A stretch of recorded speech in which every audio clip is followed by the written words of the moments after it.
Ici c'est le Saint-Esprit. Ici c'est le Saint-Esprit.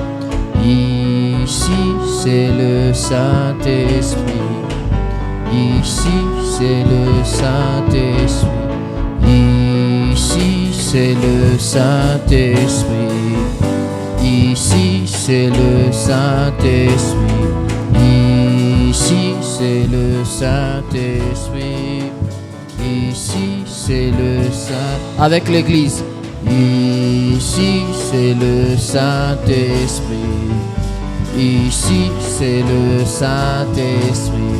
Ici c'est le Saint-Esprit. Ici c'est le Saint. Ici c'est le Saint-Esprit. Ici c'est le Saint-Esprit. Ici c'est le Saint-Esprit. Ici c'est le Saint. Ici c'est le Saint-Esprit. Ici tu le chantes en acclamant. Oh, ici c'est le Saint-Esprit. Ici c'est le Saint. Ici c'est le Saint-Esprit. Ici c'est le Saint-Esprit. Oh, ici c'est le Saint-Esprit. Ici c'est le Saint. Ici c'est le Saint-Esprit. Oh, ici c'est le Saint. Chance. Ici c'est le Saint-Esprit. Ici c'est le Saint. Ici c'est le Saint-Esprit. Oh, ici c'est le Saint. Ici c'est le Saint-Esprit. Ici c'est le Saint. Ici c'est le Saint-Esprit. Ici c'est le Saint. Ici c'est le Saint-Esprit. Oh, ici c'est. Oh, ici c'est le Saint-Esprit. Ici c'est le Saint. Ici c'est le. Oh, ici c'est le Saint. Ici.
il y a la restauration, il y a le repositionnement, il y a l'établissement.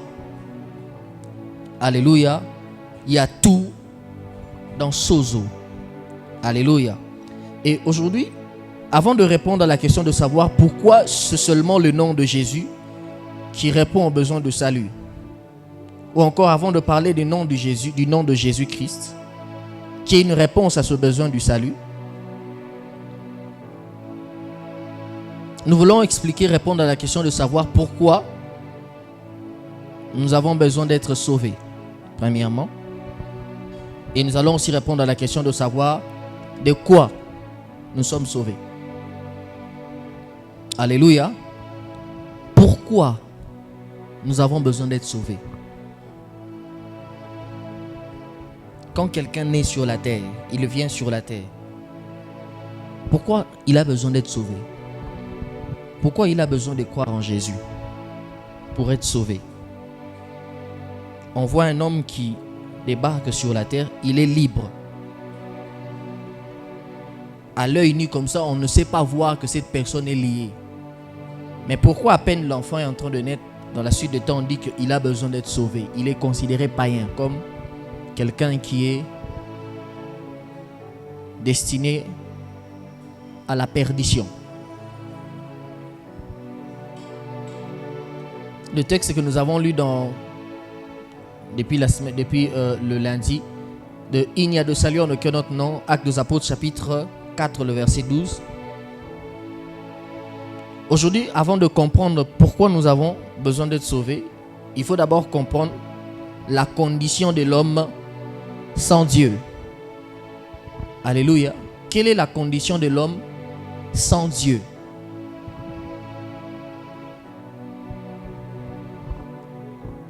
L'homme, je parle d'Adam et d'Ève, ils étaient tous deux dans le jardin. Ils étaient dans la présence de Dieu.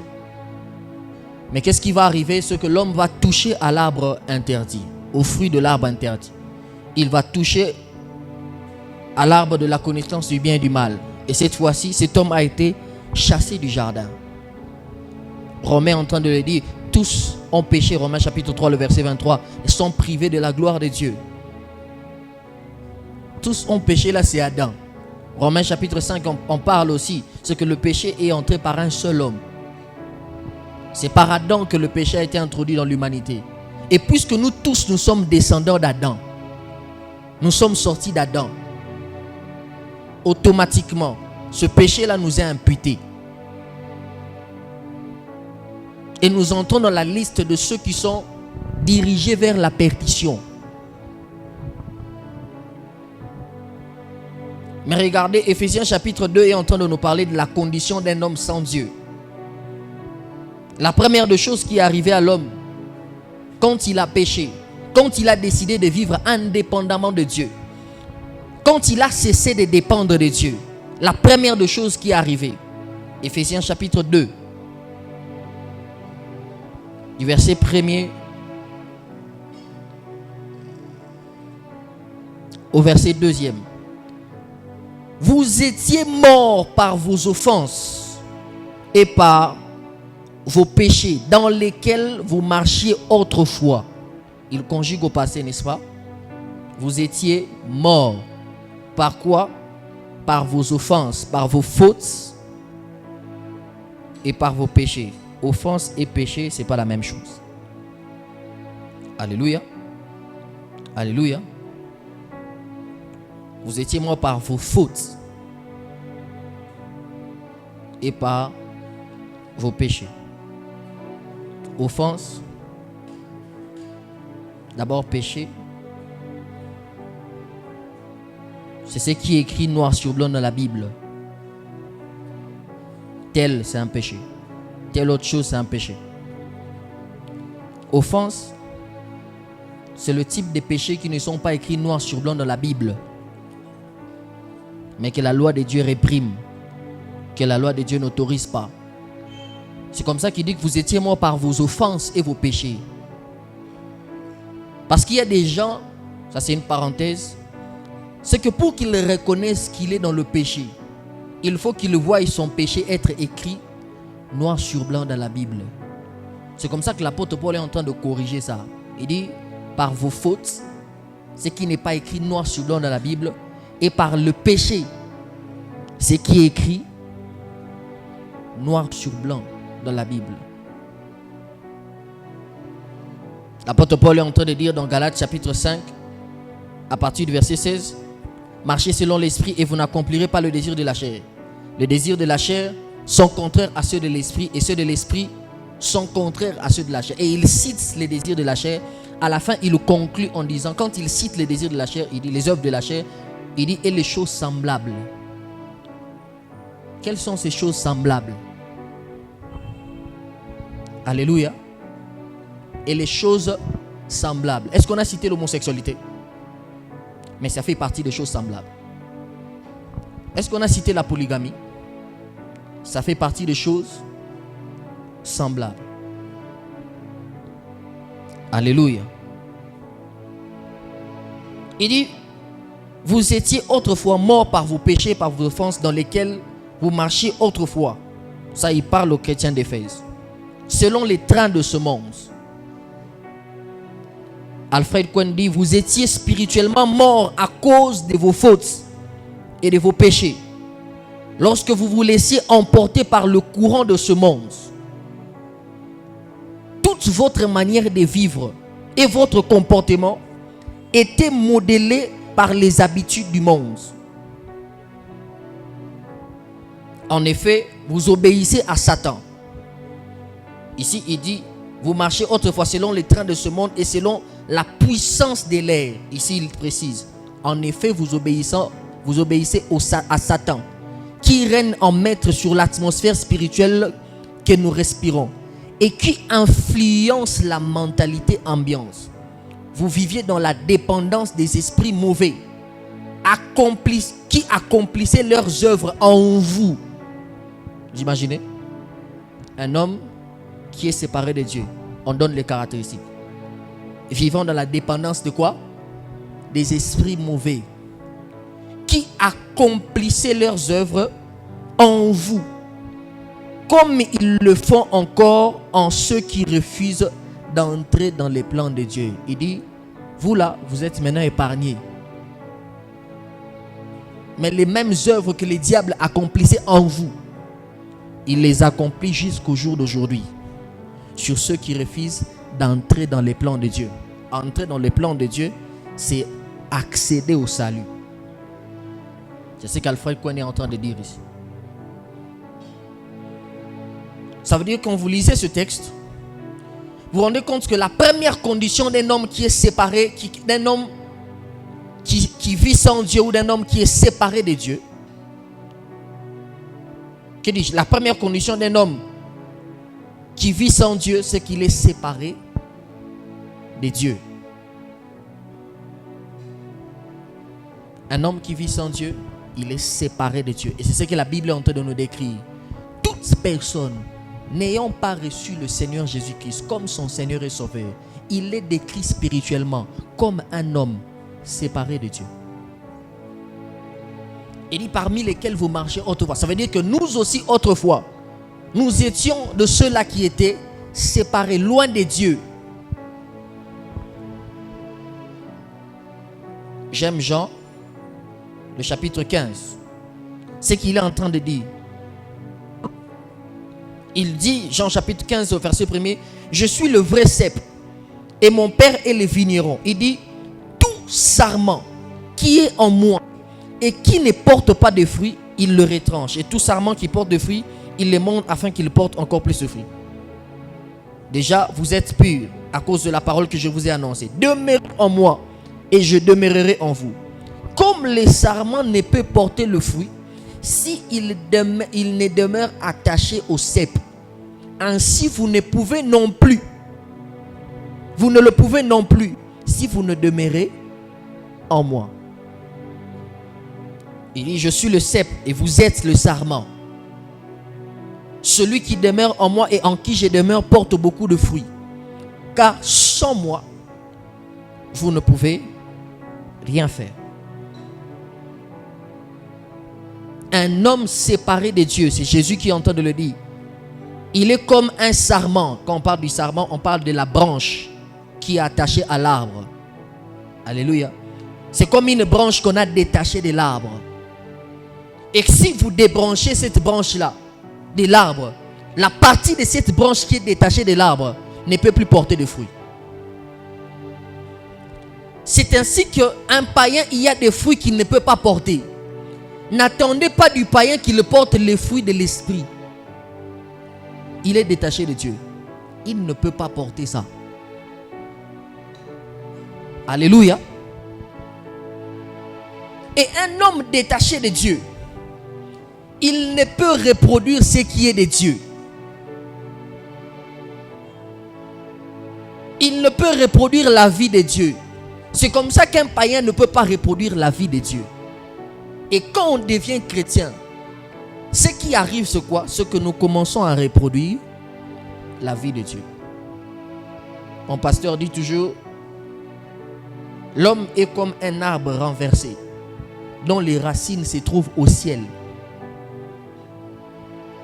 Et les feuilles, les fruits, se trouvent sur la terre. C'est-à-dire, c'est dans sa capacité à être connecté à Dieu qu'il portera le fruit sur la terre. Alléluia.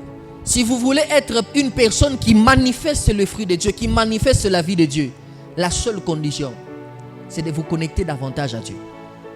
Et Jésus dit ceci: je suis le cep et vous êtes le sarment.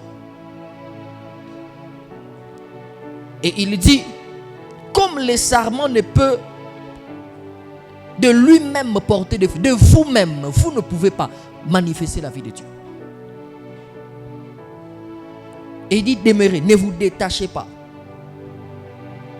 Ça veut dire, il est possible qu'il arrive des moments dans votre marche où vous soyez détaché de Dieu. Alléluia. Quand je parle de détaché de Dieu, je ne parle pas d'être détaché dans la relation. Je parle d'être détaché dans la communion. C'est deux choses différentes. La relation, c'est la relation entre le Père et le Fils. Cette relation-là ne peut jamais être rompue. Mais la communion peut être interrompue. La communion, ce sont les instants que vous passez avec lui en train de parler. Vous restez fils de votre Père, mais vous ne passez plus du temps en train de parler avec lui. Quelqu'un comprend ça? Et il est même en train de parler dans le domaine de la communion. Pour produire de fruits, non seulement que vous devez rester dans la relation, mais votre communion avec Dieu doit rester permanente. Un homme sans Dieu, quels que soient les efforts qu'il peut faire, il ne pourra jamais produire de fruits par lui-même. Il dit, sans moi, vous ne pouvez rien faire. Il peut commencer les choses. Parce que les gens disent, oh, mais les païens font des choses sans Dieu. Oui. Il dit, la pierre qu'ont rejeté ceux qui bâtissaient est devenue la principale de l'angle. Quelqu'un qui a étudié la forme géométrique à l'école primaire, il le sait que le carré a 4 côtés égaux et 4 angles droits, n'est-ce pas? L'angle, c'est ça.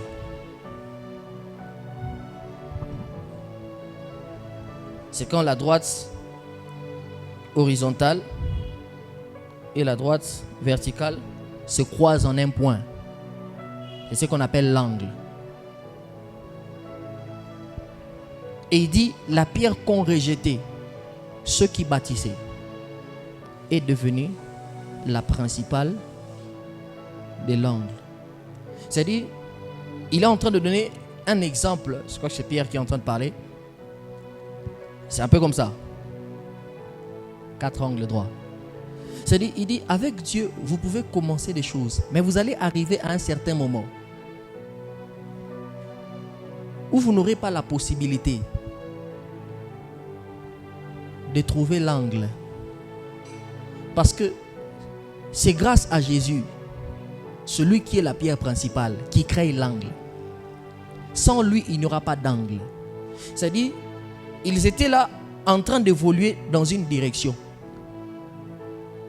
Mais tant qu'il n'y a pas la pierre Jésus, vous ne pouvez pas former l'angle. Est-ce que quelqu'un est en train de comprendre ce que je suis en train de dire? Les gens peuvent en train d'être évolués dans une direction. Si Jésus n'est pas inclus, les objectifs qu'ils veulent poursuivre, ils ne les atteindront pas. Alléluia. Maintenant, écoute-moi. Éphésiens chapitre 2, il dit, vous étiez spirituellement morts, autrefois morts par vos péchés et par vos offenses. Donc la deuxième condition d'une personne sans Dieu, c'est qu'il est mort spirituellement. Un homme qui est sans Dieu, païen, qui n'a jamais reçu spirituellement, il est mort. Il est mort. Mais il ne faut pas confondre la mort physique, la mort spirituelle et la mort éternelle. Ça ne veut pas dire la même chose. La mort spirituelle, c'est l'état spirituel dans lequel se trouve une personne avant d'être sauvée. Ou encore l'état spirituel de quelqu'un qui est sans Dieu, dans lequel se trouve une personne qui est sans Dieu. Mais je parle de l'état spirituel dans lequel se trouve quelqu'un avant d'être sauvé. Toujours dans Éphésiens chapitre 2, le verset 5.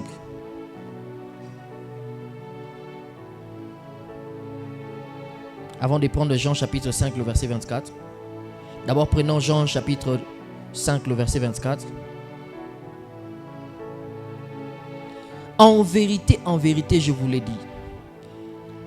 Celui qui écoute ma parole et qui croit à celui qui m'a envoyé a la vie éternelle et ne vient point en jugement, mais il est passé de la mort à la vie. Quand on croit au Seigneur Jésus-Christ, nous passons de la mort à la vie. Ça veut dire, une personne morte spirituelle, c'est l'état spirituel dans lequel se trouve quelqu'un qui n'est jamais passé de la mort à la vie.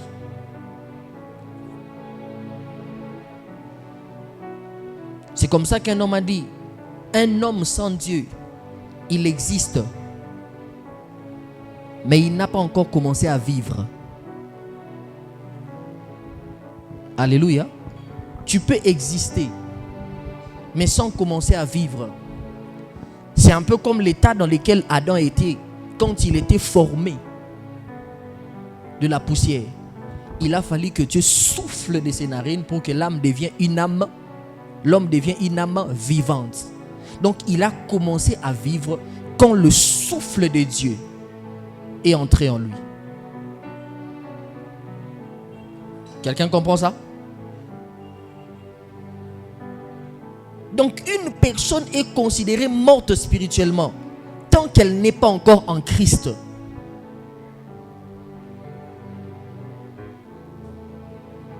Éphésiens chapitre 2, le verset 5.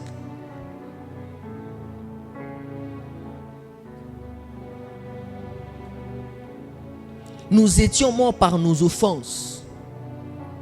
D'abord le verset 4. Mais Dieu qui est riche en miséricorde à cause du grand amour dont il nous a aimés, nous qui étions morts par nos offenses, nous a rendu la vie avec Christ. C'est par lui que nous avons la vie. Et cette vie-là ne s'arrête pas ici sur la terre. Cette vie-là nous suit jusque dans l'éternité. Alléluia. Donc aujourd'hui, tel que tu es en Jésus-Christ, tu as le privilège d'être compté parmi les vivants spirituellement.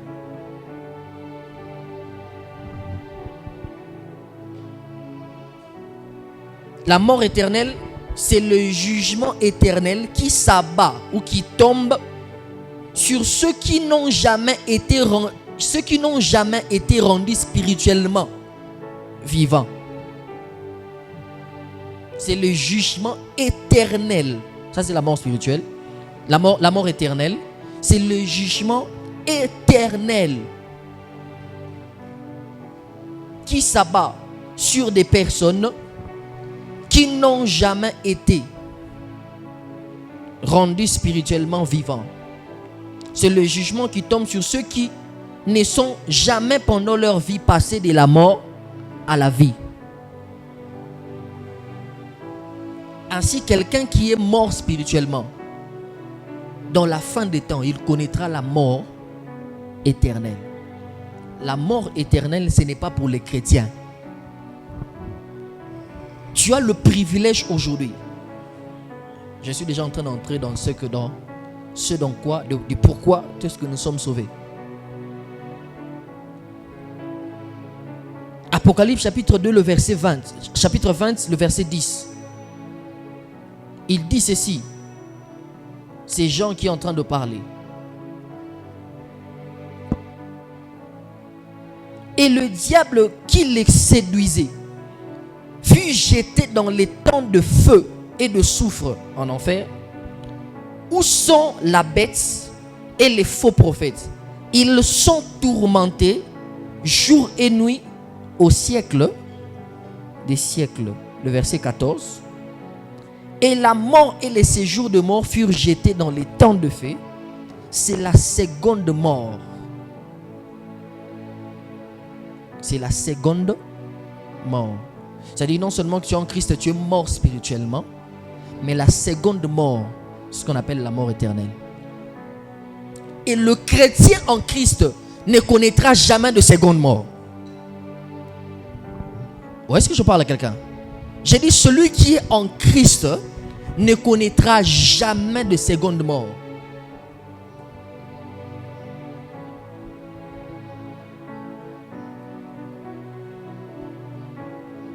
Et c'est quoi la mort physique? La différence entre la mort physique et les deux autres morts, spirituelles et éternelles, c'est que la mort physique affecte le corps. La mort spirituelle et la mort éternelle touchent à l'âme. Mais écoutez, c'est que la mort physique, c'est la fin de la vie physique. Et cette mort-là, chacun de nous la connaîtra. Que tu sois chrétien ou païen. Pourquoi? Parce que la mort physique est la conséquence de la mort spirituelle. La mort physique est un jugement. C'est une malédiction. C'est à cause du péché d'Adam. Romains chapitre 5, le verset 21. Que l'humanité tout entière a été soumise à cette loi-là. Tous nous passerons par la mort. Parce qu'avant le péché d'Adam, l'homme était immortel. Alléluia. Mais c'est à cause du péché d'Adam que la maladie est entrée. Que le meurtre est entré. La mort est venue. Et c'est une malédiction. Romains chapitre 1, le verset 32. Romains chapitre 5, le verset 16. C'est un jugement. Et par Jésus-Christ, nous avons été délivrés de la puissance de la mort. Hébreux chapitre 2, le verset 14. Quand tu es en Jésus, tu as le privilège. Sache que tu as été délivré de cette puissance-là. Cette affaire-là des morts spirituelles, ça ne te concerne plus. Alléluia. Quelqu'un comprend le privilège d'être en Jésus.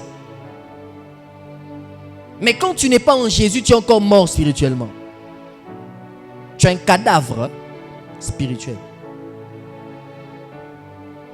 Hébreux chapitre 2, le verset 14. La Bible déclare ce qui suit. Ainsi donc, puisque les enfants participent au sang et à la chair, il y a également participé lui-même, afin que par la mort, il anéantit celui qui a la puissance de la mort, c'est-à-dire le diable. À la croix, Jésus a anéanti celui qui avait la puissance de la mort, le diable. Alléluia. La puissance de la mort a été vaincue. Mais pour comprendre très bien ce que je suis en train de dire, écoutez, il est vrai que la mort est un ennemi universel, mais grâce à Christ, le croyant n'a plus besoin de craindre la mort. Vous n'avez plus besoin de craindre la mort. Alléluia. Vous n'avez plus besoin de craindre la mort. Il y a des chrétiens qui craignent la mort. Non. Je ne demande pas à quelqu'un de s'exposer à la mort. Mais si ça vient, on part. Alléluia. Si ça venait aujourd'hui, on part. Les gens qui craignent la mort sont des personnes qui, généralement, dans leur relation avec Dieu, ça ne va pas. Alléluia. Ce sont des personnes qui, généralement, très souvent, dans leur relation avec Dieu, ça ne va pas. Et ce sont les païens qui ont peur de la mort. Si ça vient aujourd'hui, on part, on va se retrouver au ciel. Alléluia. On va se retrouver au ciel. J'aime le jour où Étienne est en train de dormir et en train de mourir. Quand il meurt, la Bible n'a pas dit qu'Étienne mourit. La Bible dit qu'il s'endormit. Parce que pour les chrétiens, la mort n'est pas une disparition. Pour les chrétiens, la mort est un sommeil. C'est comme ça dans Colossiens, dans 1 Thessaloniciens, le chapitre 4, je crois à partir du verset 16, il dit, les morts en Christ ressusciteront. Ils vont se réveiller. Tu ne peux faire partie de la liste de ceux qui vont se réveiller ce jour-là que si tu as cru en Jésus-Christ. Sinon ce jour-là, tu entendras le son de la trompette, mais tu resteras endormi. Un peu comme les amis de l'apôtre Paul. Ils entendaient la voix, mais ils n'ont jamais réagi. Ce jour-là, ceux qui vivent dans le péché, ceux qui sont morts spirituellement, ils entendront la voix, ils entendront le son de la trompette, mais eux resteront endormis. Dis à ton voisin, je ferai partie de la liste de ceux qui vont aller. On n'a plus besoin de craindre la mort, parce que pour les chrétiens, la mort est un sommeil. C'est comme ça, tu n'as pas besoin de pleurer aussi n'importe comment. Quand tu sais que celui qui est mort était en Jésus, je ne te demande pas d'encaisser. Pleure. Parce que c'est quand même quelqu'un avec qui vous étiez. Mais il ne faut pas se jeter par terre. Alléluia. Le chrétien n'a plus besoin de craindre la mort. Quand on est en Jésus, on ne craint plus la mort. On n'a plus besoin de craindre la mort. Parce que pour les chrétiens, la mort est un passage de ce monde présent vers l'éternité. La mort est une porte. C'est un passage de ce monde présent vers l'éternité. Parce qu'il y a une autre vie. C'est un passage vers un autre monde, vers un monde meilleur, plus que celui-ci. Des fois, on nous prêche l'enfer. On nous prêche, oh non, l'enfer existe. Non, on doit te prêcher aussi les avantages là. Il y a quelqu'un qui a dit un jour, ah, mais au ciel là, il n'y aura pas de femmes, rien, tout, pas d'ambiance. En fait, c'est le corps là, c'est le corps ici qui te réclame ces histoires là. Maintenant, quand tu auras le corps glorieux là, le corps glorieux là aura aussi ses désirs. Maintenant, si tu veux faire l'expérience ou seulement accepter soit de passer par la mort, soit d'être vivant en Christ. Parce que la mort physique ne concerne pas tous les chrétiens. Il y a des chrétiens qui ne mourront pas. Le jour de l'enlèvement, ils seront enlevés. Mais moi, je dois goûter à la mort. Pour voir qu'est-ce qui arrive quand le corps, là, quand l'esprit sort, là, il va où?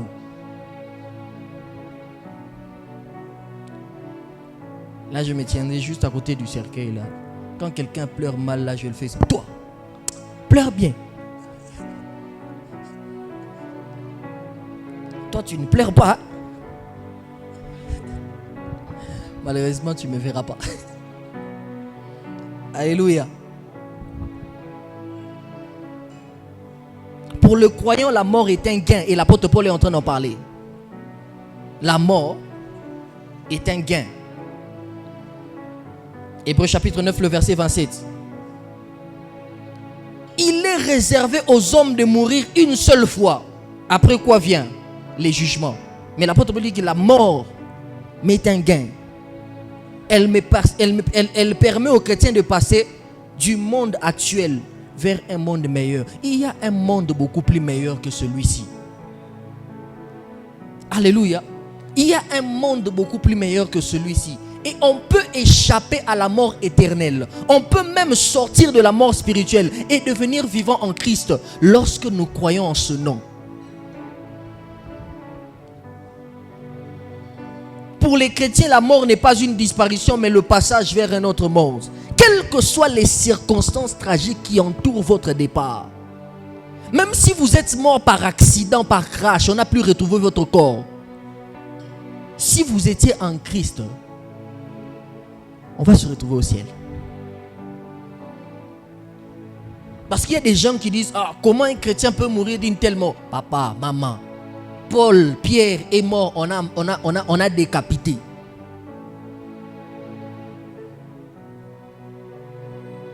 Tu connais les circonstances de la mort d'Étienne? On l'a lancé des pierres. C'est comme ça qu'il est mort. Je ne sais pas si j'étais en train de parler à qui. Je crois que j'étais en train de leur montrer une vidéo des gens qu'on était en train de couper. Je ne sais pas, j'ai montré à qui? À Boustan. On a coupé leur tête comme ça. Quand ils coupent comme ça, la tête tombe.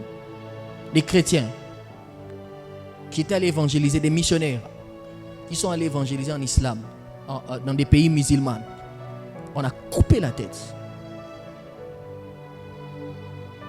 L'histoire du réveil raconte quand on était en train de tuer les martyrs, ils chantaient.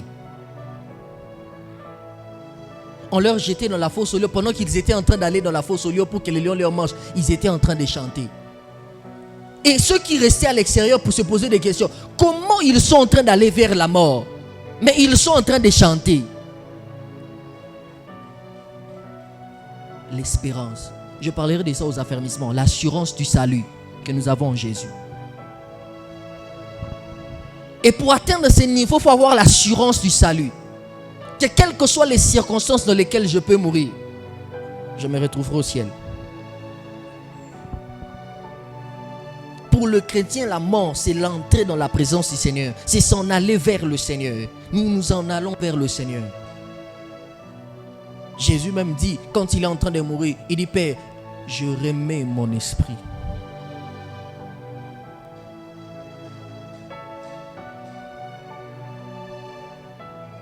C'est le païen qui n'a pas cette espérance. C'est celui qui n'est pas encore passé de la mort à la vie qui n'a pas cette espérance. Nous qui avons cette espérance, nous ne devons plus craindre la mort.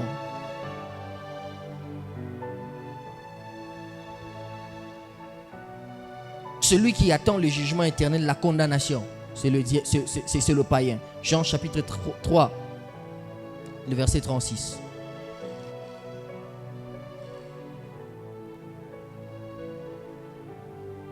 Jean chapitre 3, le verset 36. Il dit ceci: celui qui croit au Fils a la vie éternelle, mais celui qui ne croit pas au Fils ne verra point la vie, mais la colère de Dieu demeure sur lui. Quand on parle de la colère de Dieu, ce n'est pas que non, Dieu est fâché contre lui. Non, on parle du jugement éternel. C'est ce qu'on appelle la colère de Dieu. Alléluia. La colère de Dieu. C'est ce jour-là, Dieu va manifester sa plus grande colère. Oh non, Dieu est riche en bonté. Là, la colère. Ce jour-là, il va manifester la colère. Mais regardez, la Bible nous parle encore de la condition de l'homme sans Dieu. Je crois que je ne vais même pas finir ce message. Non seulement que l'apôtre Paul est en train de dire que vous étiez autrefois morts par vos péchés et par vos offenses. Il dit, dans lesquels vous marchiez autrefois, selon les trains de ce monde. Premièrement, premièrement, un homme sans Dieu, il est dominé par les influences du monde. Il dit, vous étiez autrefois marchant dans le péché. Il dit, vous étiez autrefois morts par vos péchés, par vos offenses, dans lesquels vous marchiez autrefois, selon les trains de ce monde. Ça veut dire influencé par le monde, dominé par les influences du monde. Il dit, selon la puissance, le prince de la puissance de l'air. 2. Dominé par le diable, par l'ennemi. Et il dit encore, la troisième des choses, la puissance de l'air, l'esprit qui agit maintenant dans les fils d'Adam. Nous tous aussi, nous étions de leur nombre. Nous vivions autrefois selon les convoitises de notre chair. Donc, premièrement, il subit l'influence du monde. Deuxièmement, celui qui est sans Christ subit l'influence du diable. Troisièmement, il subit l'influence de la chair. Ça veut dire qu'il est dominé par ces trois puissances. L'influence du monde. Quand je parle du monde, j'en parlerai. Tous ceux qui s'opposent à Dieu. Il subit l'influence du diable. Et je donnerai même des textes de la Bible. Et troisièmement, il subit l'influence de la chair. Il vous sera difficile d'être influencé par Dieu si vous ne vous laissez pas influencer par lui. Et comment se laisser influencer par lui? Ça commence d'abord par la rencontre avec Jésus. Le Saint-Esprit vient habiter en toi. Et celui qui commence à t'influencer avec les habitudes du ciel.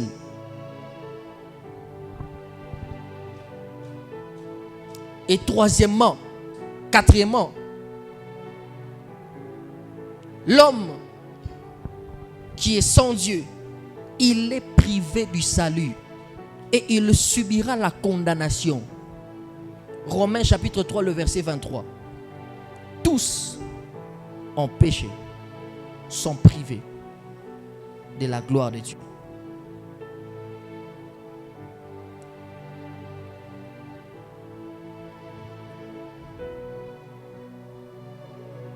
Je suis tombé sur le mauvais texte.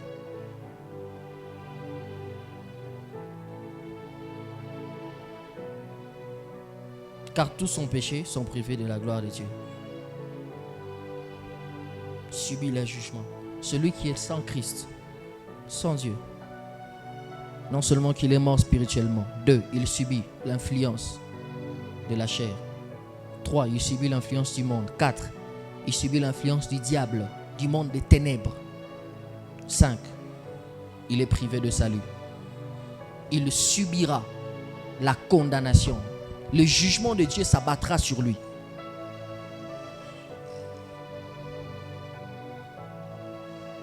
Mais de quoi nous sommes sauvés?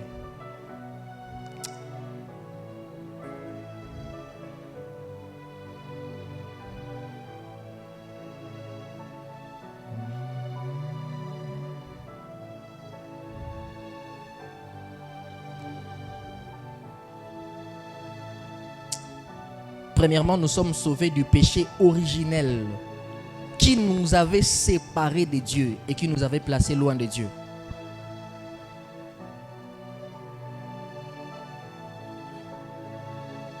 Romains chapitre 5, le verset 12, il dit ceci.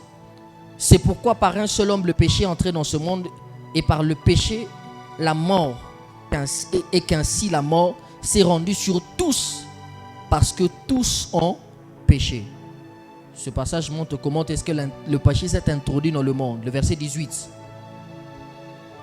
Ainsi donc, comme par une seule offense, la condamnation a atteint tous les hommes, de même par un acte de justice, la justification qui nous donne la vie s'étend sur tout le monde.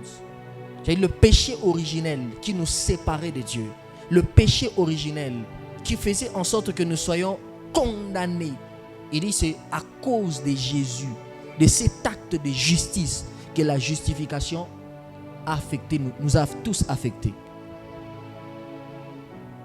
Et ce passage nous montre comment est-ce que nous avons été sauvés de ce péché originel. Donc le jour où tu as cru en Jésus, tu as été sauvé de ce péché.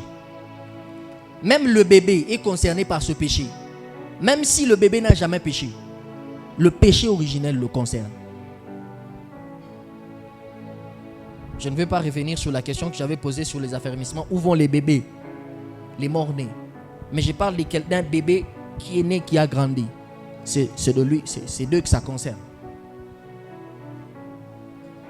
Tu as été sauvé de ce péché originel.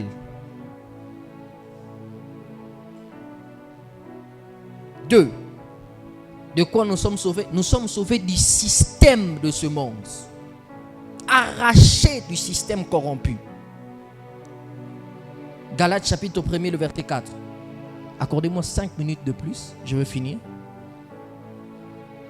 Galates chapitre 4. Galates chapitre 1er, le verset 4.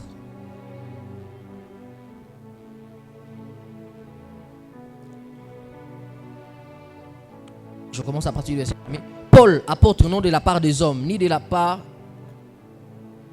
par un homme, mais par Jésus-Christ et Dieu le Père qui l'a ressuscité des morts, et tous les frères qui sont avec moi aux églises des Galaties, et que la grâce et la paix vous soient données de la part de Jésus-Christ, de la part de Dieu le Père et de notre Seigneur Jésus-Christ, qui se donnait lui-même pour nos péchés, afin de nous arracher du présent siècle mauvais, selon la volonté de notre Père. Nous sommes arrachés du présent siècle, un siècle mauvais, arrachés du système de ce monde. Alléluia.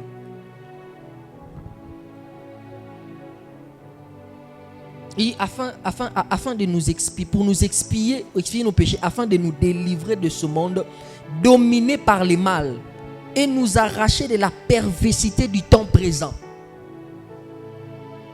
C'est quoi le système du monde? C'est le système qui s'oppose à Dieu. Parce que n'oubliez pas, il y a le monde en tant que cosmos, univers, et le monde en tant que système. Et quand on dit Dieu a tant aimé le monde, ça c'est l'humanité, n'est-ce pas? N'aimez point le monde. On parle du système qui s'oppose à Dieu. Ça c'est Jean qui est en train de parler, n'est-ce pas? Et c'est quoi ce système qui s'oppose à Dieu? C'est le système corrompu du siècle présent. Le système de la corruption, où tout le monde se livre à la corruption. Quand tu essayes de faire différemment, on te dit non, ici ça se passe comme ça. C'est le système là qui s'oppose à la loi de Dieu. Quand tu refuses de tricher à l'école, non, oh, comment toi tu veux te montrer, toi tu crois que tu es qui? Tu es le plus saint. C'est le système là qui s'oppose à la loi de Dieu. Un système corrompu, où il y a la dépravation de mœurs, l'homosexualité, où on fait la promotion de la nudité de la femme. Tout ce qu'on doit vendre, il faut qu'il y ait la nudité de la femme pour attirer. Même sur les réseaux sociaux quand vous y allez, il y a des vidéos qui ne montrent que les parties intimes de la femme. Quelqu'un se retrouve, n'est-ce pas? Pourquoi? C'est le système là. Un système corrompu. Ou quand quelqu'un fait bien, selon Dieu, non, c'est pas comme ça. La norme, c'est comme ça. Un système corrompu où les chefs de l'État, certains, pour son mandat, un mandat de 5 ans, il accepte de légaliser quoi? Les avortements et l'homosexualité. Pour mettre ces gens-là à l'aise. Juste pour un mandat de 5 ans. Vous voyez la première ministre de France qui encourage les mariages homosexuels. Non, elle c'était même pas le mariage homosexuel. Elle encourageait que l'enfant a le droit de choisir son sexe. Donc tu es né garçon, on ne te donne pas un nom. Jusqu'à un certain âge, on te dira maintenant toi-même tu choisis le sexe. Tu es qui? On t'appelait Jacques, tu deviens Jackie.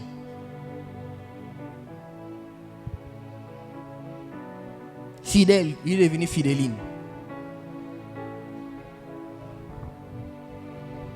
Et 1 Corinthiens chapitre 6, le verset 17, il dit sortez du milieu d'eux. Sortez de ce système. C'est le système corrompu. Et nous avons été sauvés. Un enfant de Dieu, ayant reçu le Seigneur Jésus-Christ comme son Seigneur et Sauveur, il ne peut plus demeurer dans ce système. Dieu l'a arraché du système. 3. Il reste 2 points. 3. Ce que nous sommes sauvés. Donc nous sommes sauvés d'abord 1. Du péché originel. 2. Du système du monde. 3. De la domination du diable. Colossiens chapitre 1er, le verset 13. La Bible déclare ce qui suit.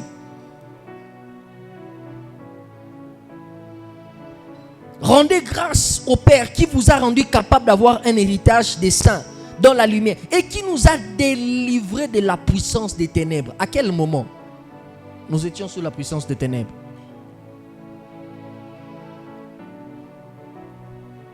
Et qui nous a transportés dans le royaume du Fils de son amour, en qui nous avons la rédemption, le rachat et le pardon de péché, la rémission de péché. C'est par la mort en Jésus-Christ que nous avons été tirés de la domination du diable. Nous avons été libérés de cet esclavage spirituel. Parce qu'un homme sans Dieu, sans Christ, est esclave spirituellement.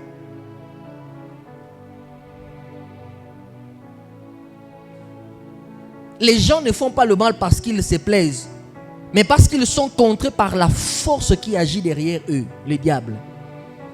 Il y a des gens qui sont contraints par des esprits. Il ne le fait pas de lui-même. Vous voyez le président là comme Kaga. Vous pensez qu'il tue les gens pourquoi? Il ne le fait pas de lui-même. Il y a une force des ténèbres derrière. Les gens qui tuent les gens comme ça, ils tuent les gens. Vous pensez qu'ils le font d'eux-mêmes? Il y a une force des ténèbres. Si vous lui posez la question, moi-même je ne sais pas. Il faut qu'il boive beaucoup pour qu'il n'ait pas de conscience.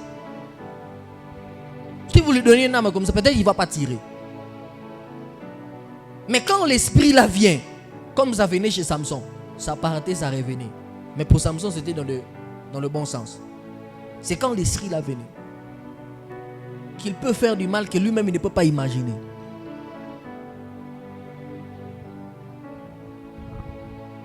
Sous l'esclavage spirituel. Et il y a des gens comme ça. Proverbe chapitre 24, le verset 11, il dit, délivre de la mort ceux qui sont traînés. Délivre ceux qui sont traînés de la mort. Traîner, ça veut dire on est en train de te tirer comme ça. Tu ne veux pas monter tir. Il dit délivre-le de la mort. Et il y a des gens comme ça.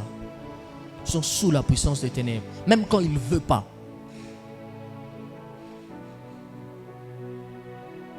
Il dort. Même quand il ne veut pas. Il fera de mari de nuit. Il fera femme de nuit.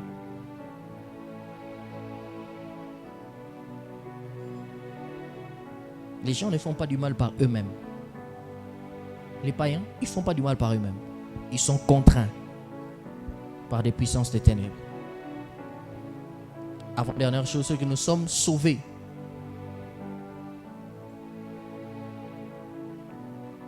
de notre nature pécheresse.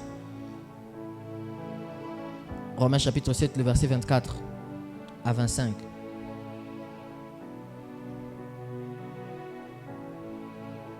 Il dit ceci: misérable que je suis, qui me délivrera de ce corps de mort? Mais grâce soit rendue à Dieu, qui par Jésus-Christ notre Seigneur. Ainsi donc moi-même, je suis par l'entendement esclave de la loi de Dieu, et je suis par la chair esclave de la loi du péché. Le verset 13, il dit: nous savons que la loi, le verset 14, la loi en effet est spirituelle, mais moi je suis charnel, vendu au péché. Car je ne sais pas ce que je fais. Je ne fais point ce que je veux. Je fais ce que je hais, ce que je ne veux pas. Ça, c'est la condition de l'homme qui est dans le péché. Il dit: ce qui est bon, je le sais, n'habite pas en moi, c'est-à-dire dans ma chair. J'ai la volonté, mais non le pouvoir de faire le bien.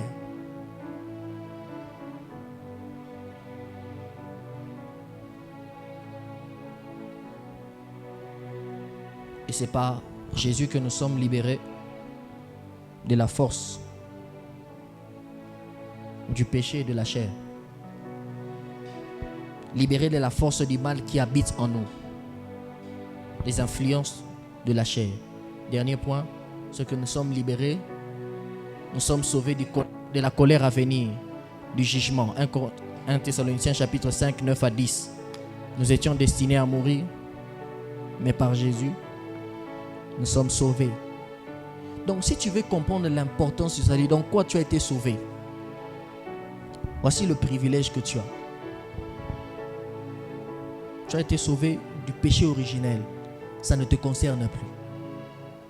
Tu as été sauvé des influences du monde. Un homme qui n'est pas encore sauvé des influences de la chair, il s'affectionne aux choses de la chair. Il aime les choses de la chair. Il aime les choses du monde. Il aime la pornographie. Pourquoi? Parce qu'il n'est pas encore sauvé, tiré, libéré de ses influences. Et enfin, nous sommes sauvés de la colère à venir, du jugement dernier. Ça ne te concerne plus. Est-ce que tu peux acclamer le Seigneur pour l'œuvre qu'il a accomplie? Tiens-toi debout, acclame Jésus. Ou est-ce que tu peux te tenir debout et acclamer le Seigneur? Acclame le Seigneur. Acclame le Seigneur par rapport à ce que tu as écouté.